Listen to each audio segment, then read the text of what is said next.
Okay, I had someone ask me a really good question. I've been asked this question a few times and I don't know if I've ever addressed it in a video. Actually, I'm probably sure I have, but not like committed, or excuse me, devoted an entire video to this topic. And then just got off the phone with the client and the same thing came up and I was like, it's time to do a video on this.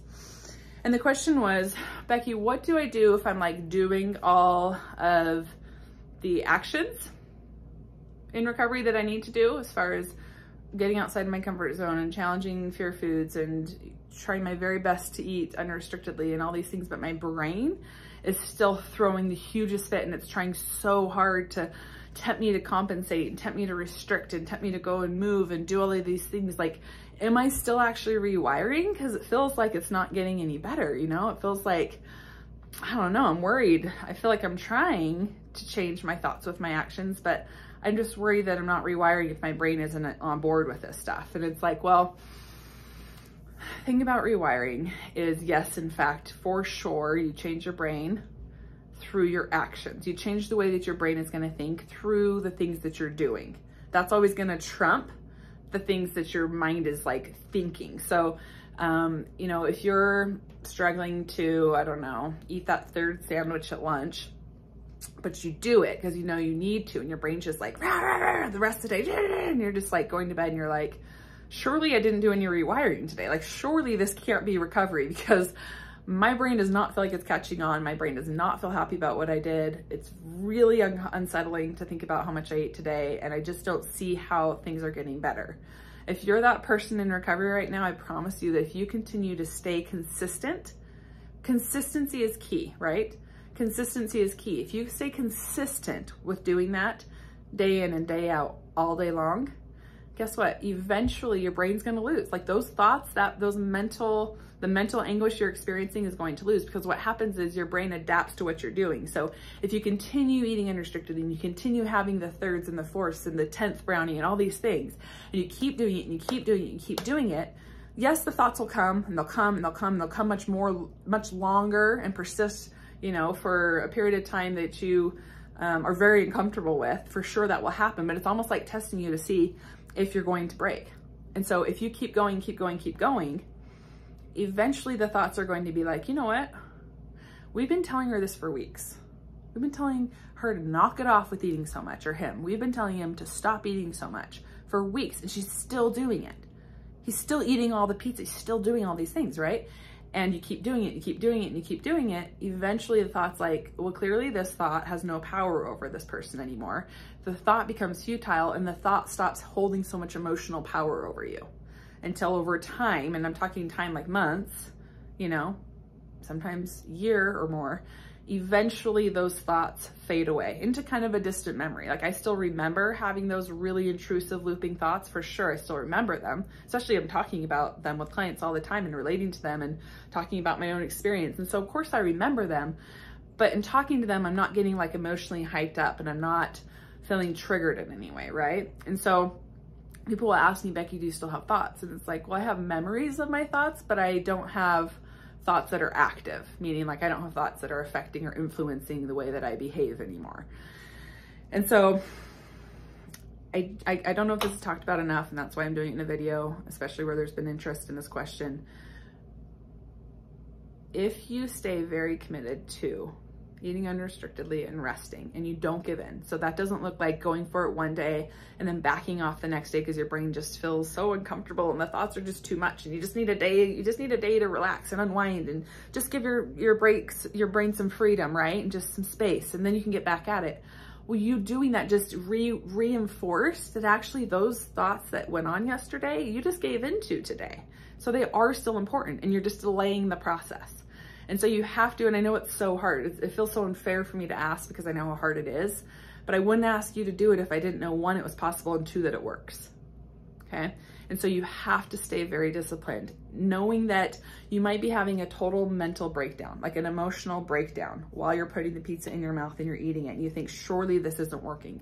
This shouldn't feel this uncomfortable. If this was working, I wouldn't be feeling this way. I'm so uncomfortable right now. This is not the right thing to do. I need to stop. Right? And you're just seeking that like immediate relief. But if you just keep doing it through the emotional tantrum or the, you know, mental meltdown that you're having, If you keep doing it, you'll get through it, and eventually you will realize, wow, that's how your brain changes.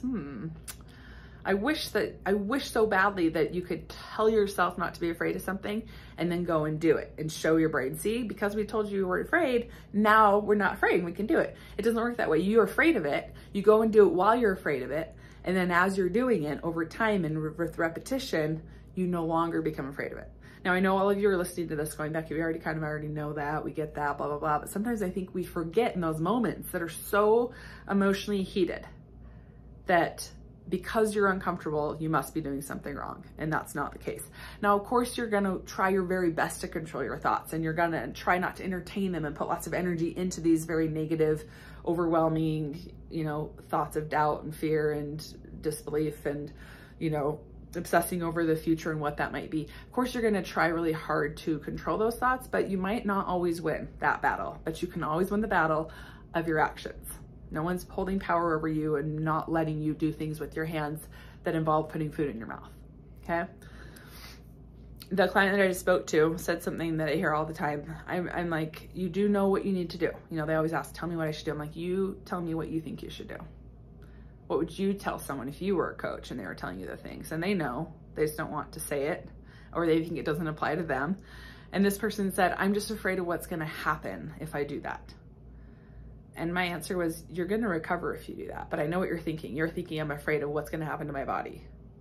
And all I can say is you should be more afraid of not recovering than fearing what might actually happen to your body if you do recover. I promise you that. Life is so much better being fully recovered from your eating disorder, regardless of what size body you're in. Even with the world that we're living in, even being discriminated upon or judged, I still feel like that has to be better than living in the mental torment 24/7 that never lets up of an eating disorder. And so please be bold and please be curious. That's another thing I spoke with about a client earlier was be bold and be curious, right? You can't be bold and curious though if you have a lot of judgment about what that curiosity might lead to, right? So it's like, oh, to be curious about what my express body looks like, but if it's bigger than this, it's a no-go. Like that's gonna kind of put an end to that curiosity, or it's really gonna inhibit you from being able to do what you need to do to in fact get to that express body weight. Same thing with being bold. I'm gonna totally eat unrestrictedly and I'm just gonna go for it and I'm gonna just eat and eat and eat until my body and my mind are just totally content and satisfied, and I'm gonna do it. But only to a certain point. But only if I don't go over this amount of calories, but only if I don't gain this much weight. Those are all conditions. So like all the conditions have to be put aside for now, forever, but especially now need to be put aside, and you need to drop the judgment about what may happen to your body and get bold and curious, okay? And then also another thing, when you start feeling that emotional, like the peak of anxiety, right? Where you're challenging something and you're like, okay, committed to this and I'm doing it and I'm eating the amount that I truly want. It feels very unsettling and very uncomfortable. And I feel like my anxiety is so high and my heart's pounding out of my chest and I just can't. And you're seeking, like I said, that immediate relief. Oftentimes when as that anxiety peaks, what happens is your field of vision starts to close in on you and all you can see is right here. How do I get out of the discomfort I'm experiencing in the moment right now? I just need to feel comfortable in the next few minutes. I just need to get over this. And so when you acknowledge that your anxiety is coming up, just know, oh, I see what's happening. I'm starting to get tunnel vision. And you need to take some deep breaths, calm yourself down, and then zoom back out. So if I do this thing right now, if I challenge this thing right now, I'm gonna feel really uncomfortable, but in a year's time, this will get easier. Whereas if in this very moment, I don't do this harder thing, in a year's time, I'll still have an eating disorder. Zooming out's a really helpful tool when you're starting to get really worked up and really overwhelmed and feeling like you can't carry on with what it is that you know you need to do. So practice that too, pausing, taking some really deep breaths and then zooming out and really force yourself. It's an uncomfortable practice to do. I remember doing it myself. I'd be like, yeah, in a year I won't be recovered, whatever. But it was like, no, paint a picture of what that's gonna look like in a year, Becky. If you don't actually do that in a year, what is gonna be different? Like you really wanna spend the holidays again with an eating disorder? You really wanna have anxiety about going out on dates with your husband in a year? No, of course not. Just get through the hard moment now. You can do it. And then I'd get myself kind of regrouped and then I'd continue on with that challenge, okay? So these are just some kind of all over the place random tips and tools to rewiring that I want you to consider in your own recovery. All right, have a good day. Bye.